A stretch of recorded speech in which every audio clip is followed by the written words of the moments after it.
Polemik pergantian Ketua Umum Partai Golkar Erlangga Hartarto melalui Munaslup mencuat. Ketua Dewan Penasehat Partai Golkar, Luhut Binsar Panjaitan menyayangkan hal ini harus dimunculkan. Karena dalam beberapa bulan ke depan, Golkar akan dihadapkan dengan Pileg dan Pilpres. Eksklusif dalam program Krosi Kompas TV, Luhut membantah menjadi dalang untuk digelarnya Munaslup Golkar. Namun ide Munaslup muncul karena banyak kader yang menghampiri Luhut dan menceritakan bagaimana kondisi Partai Golkar. Saya mau minta klarifikasi, benarkah Pak Luhut otak dibalik penggulingan Ketua Umum Erlangga? Allah Ros, untuk apa sih kepentingan saya di situ? Saya mau apa lagi sih? Kalau saya juga jadi Ketua Umum Golkar, apa saya mau calon presiden, wakil presiden? Pasti tidak. Mau jadi menteri, ya pasti tidak. Jadi kalau saya Ketua Umum Golkar misalnya, saya mau perbaikin aja karena saya suka memperbaikin. Dan saya yakin tuh bisa 86 kursi itu pasti dapat. Jadi Pak Luhut mau jadi calon ketua? Ya kalau memang Golkar diusulkan rame-rame, tapi saya untuk apa mempersoalkan itu sekarang?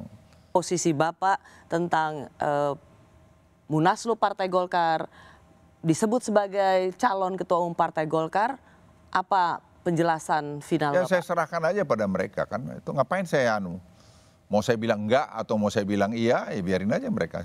Kalau mereka mengatakan kami mau dan itu jalan oleh mereka, lakukanlah dengan baik-baik. Itu aja, sederhana kok. Gak berbahaya ya Munaslup beberapa bulan sebelum? Bahayanya itu. Asal dilakukan dengan damai, dilakukan dengan niat baik, kenapa tidak? Tapi jangan dilakukan dengan rusuh, itu nggak ada gunanya. Itu akan buat Golkar runtuh. Lakukan dengan baik. Kalau memang itu kesepakatan mereka bersama. Tapi saya nggak campurin itu. Ya Golkar ini banyak kan teman-teman Golkar itu datang ke saya.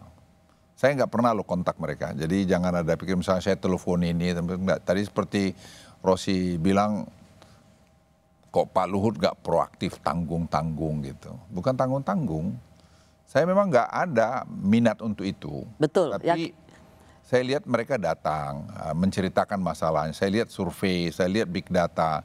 Memang hemat saya, dan saya bicara dengan Pak Erlangga kan hubungan saya baik.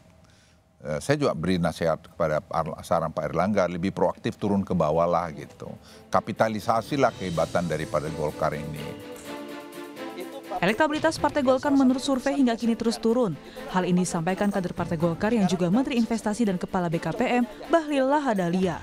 Bahlil menyebut banyak suara dari perwakilan daerah menyebut Golkar butuh perbaikan. Dirinya pun memberi isyarat akan siap jika diusung jadi ketum Golkar menggantikan Erlangga. Semua kader Golkar punya tanggung jawab memberikan kontribusi untuk partai termasuk saya.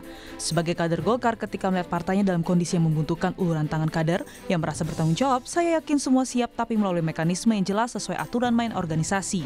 Saya rasa sebagai kader partai yang dibesarkan akan merasa gelisah elektabilitasnya tinggal 6% dan semua kader yang memenuhi syarat pasti terpanggil.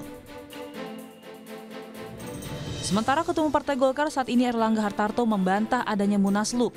Semenjak isu itu muncul, belum ada pembicaraan partai yang akan menggelar Munaslup. Nggak ada.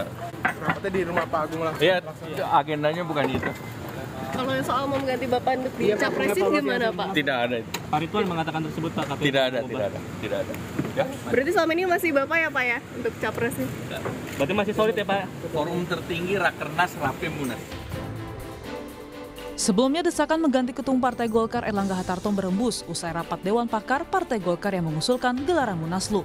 Salah satu alasannya, desakan karena Erlangga dinilai tak mampu mengangkat elektabilitas Golkar untuk 2024. Tim Liputan, Kompas TV.